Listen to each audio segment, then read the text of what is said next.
that changed the way that people thought about us, because they're like, oh, I can just go to them for this one thing. Yeah. It didn't matter that it was on a blockchain. That just then appeared in the results thereafter. Yeah.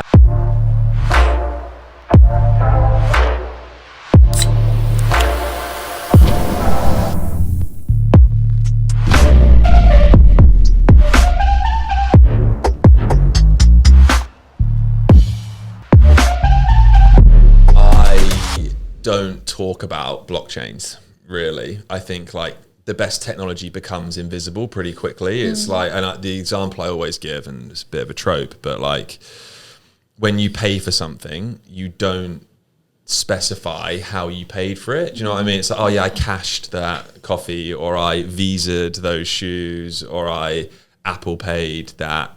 You just say, I bought this thing. You know, and I think that is, how do you get to, I bought this thing for whatever it is that you're trying to sell. And for us, it was, we went through this process though. So it was, to begin with, I did sell and talk about the blockchain. It was like, we're cheaper, we're more transparent.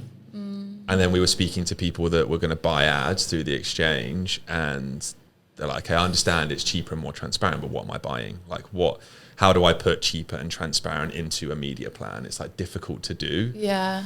So we, using the cheaper and more transparent, we were able to create a product which is really easy to buy. So we call it 100% share of screen.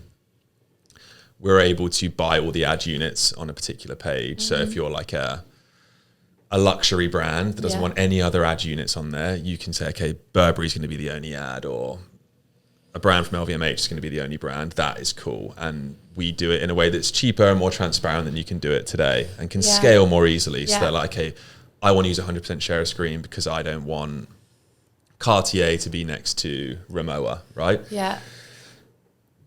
That changed the way that people thought about us, because they're like, oh, I can just go to them for this one thing. Yeah. It didn't matter that it was on a blockchain. That just then appeared in the results thereafter. And that has just kind of opened doors for us. It's really interesting. I think within like Web3 crypto, it's like we're all so obsessed with the stack. It's like, are you a layer 1? Are you a layer 2? Or like, are you a DApp? Or like, where do you sit within the stack? And like, and we're so focused on that. But actually, you know, with the internet, we just call it the internet. Exactly. And it's a click of a button. And so we confuse people. And it's like, but potentially you need to sell the problem you're solving versus how you're doing it, and that's just a sort of on top of.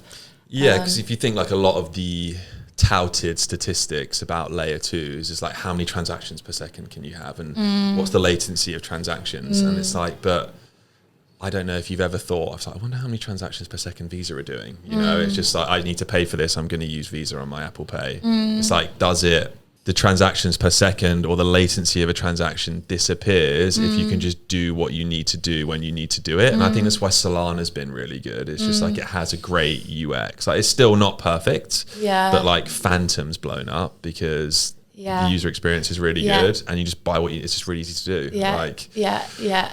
I'm in some groups that were talking about, there was a new meme coin. I think it was like Sharo, it's a cat meme on Ethereum. So like, that was the first time people had gone from buying Solana meme coins to Ethereum meme coins, and all anyone complained about was people front run my transaction, I had to pay loads of gas fees. It was a bit of a nightmare to launch a meme coin, but no one talks about that on Solana. Like, it's slightly, and that's where I think Solana do have a bit of an edge. But then I would say, if you look at what, like the big meaningful DeFi applications are being built on Ethereum, you know, it's like Tether came from Ethereum, banks are using Ethereum, you know, like that. But it's more of a major, right? It's been around longer. It has been, and I think that's probably what it is that Ethereum is younger, Solana is younger.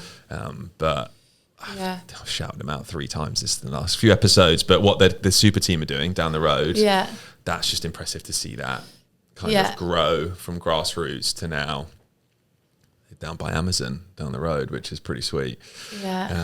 So that was a very long-winded answer to your question, but I think really the crux of what I'm saying is stop explaining how it works and just show people the problem you're solving for them. And then you get to explain how it works, and that validates it. Show, don't tell. I think that's what's going to be the next big thing for crypto is like, we need to, now there's like use case. We need people to experience the technology, whether that be like minting an NFT or like what's the utility around something, buying a token, setting up a wallet. We need to show people how to do these things and like give them a good experience, and then it's less daunting and like bring more people into the space. That's where I think like Revolut is pretty cool with what they're doing. It's like, okay, they've got a regulated bank, and now you can buy crypto in it, and then like that.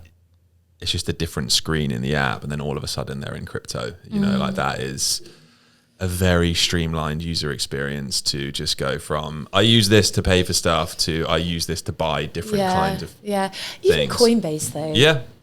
Like they've done such an exceptional job from a UX perspective and UX, and also just like the way they've kind of been fighting for the space, you know, like the stand with crypto stuff. Exactly right. And just I think they created a super PAC this year, and there was 220 pro crypto politicians they were able to get elected in America. And I think that is like night and day from where we've been